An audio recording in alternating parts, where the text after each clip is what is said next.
Gagamitin daw ng PhilHealth para mapabuti ang kanilang serbisyo at benepisyo ang 60 bilyong pisong pondo nito na ipinababalik ng Korte Suprema.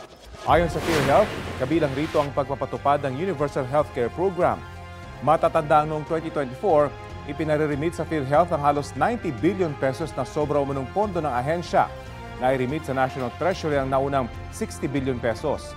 Ang halos 30 billion pesos naman, hindi natuloy dahil nag-issue ang Supreme Court ng Temporary Restraining Order.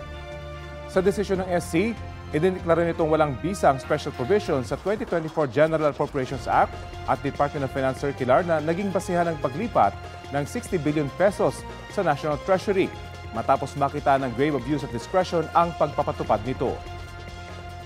Bukod sa pagbabalik sa PhilHealth ng 60 billion pesos, tuluyang ipinagbawal ng Korte Suprema ang paglipat ng natitira pang halos 30 billion pesos mula sa PhilHealth. Immediately executory ang utos ng Korte.